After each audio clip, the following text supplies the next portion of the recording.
Students, आज की class में हम लोग विद्युत स्थितिज ऊर्जा पर आधारित आंकिक प्रश्न को हल करने जा रहे हैं। कल की क्लास में हमने बेसिक टाइप का जो आंकिक प्रश्न है उसको हमने हल किया था विद्युत स्थितिज ऊर्जा पर आधारित। आज हम करने जा रहे हैं, एक क्वेश्चन है हमारे पास में, किसी वर्ग के चारों कोनों पर आवेश, एक वर्ग है हमारे पास में, उसके चारों कोनों पर आवेश Q1 बराबर 1 माइक्रोकूलम, Q2 बराबर 2 माइक्रोकूलम, Q3 बराबर -1 माइक्रोकूलम और Q4 बराबर -2 माइक्रोकूलम स्थित है। ठीक है, क्वेश्चन में क्या बोल रखा है, आपको एक वर्ग दे रखा है, ठीक है, और वर्ग की कंडीशन से आप लोग सब जानते हैं कि वर्ग की चारों भुजाएं हमेशा आपस में क्या होती है, समान होती है, और उसका जो कोण बनने वाला कोण होता है वो कितने डिग्री का होता है, 90 डिग्री का होता है। तो एक वर्ग है, उसमें हमने 4 आवेश रखे हुए हैं। मान लो ये हमारे पास में एक वर्ग है, इसमें पहला आवेश मैंने रखा है यहाँ पर Q1, दूसरा आवेश मैंने रखा है यहाँ पर Q2, तीसरा आवेश मेरे पास में जो है वो क्या है Q3, और चौथा आवेश जो मेरे पास में है वो कौन सा है, Q4।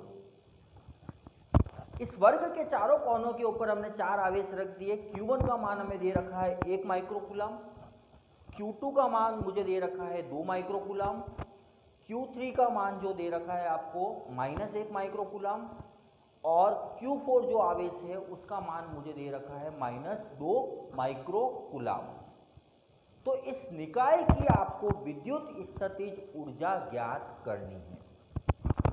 और अपन ने जब एक से अधिक आवेश की बात करी थी, एक निकाय के कारण अपन ने विद्युत स्थितिज ऊर्जा निकाली थी, तो हमारे पास में जो फॉर्मूला आया था वो क्या आया था, U = K Q1 Q2 upon R12 plus Q2 Q3 upon R23 vector plus Q3 Q4 upon R34 vector plus Q4 Q1 R41 vector plus Q1 Q3 R13 vector and Q2 Q4 R24 vector. ये हमने formula derive किया था।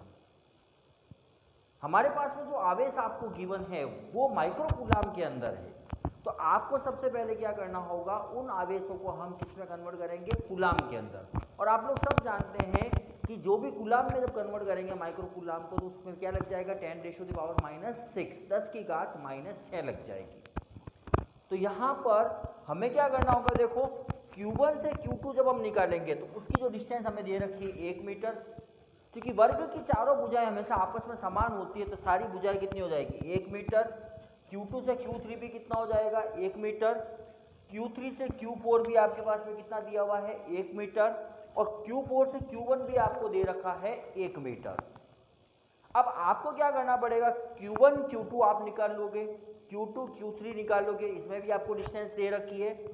Q3 से Q4 के अंदर भी आपको 1 metre दे रखा है, और Q4 से Q1 में भी जो डिस्टेंस दे रखी है, दूरी दे रखी है, वो कितनी दे रखी है, 1 मीटर दे रखी है। अब आपको जब आप इनकी Q1 के कारण Q3 पर विद्युत स्थितिज ऊर्जा ज्ञात करोगे तो ये आपको दूरी निकालनी पड़ेगी। इसका मतलब अगर मैं इसको ट्राइंगल कंसीडर करता हूं, मान लो मेरे पास में अगर ये एक ट्राइंगल है, ठीक है, तो मैं ये कर्ण मान सकता हूं, क्योंकि वर्ग का एक कोण कितने डिग्री का होता है, 90 डिग्री का होता है। तो ये क्या हो गया, Q1 से Q3 ये पूरा क्या हो गया, कर्ण हो गया। अगर एक कर्ण की वैल्यू मैं निकाल लूं तो वर्ग की चारों विकर्ण हमेशा आपस में बराबर होते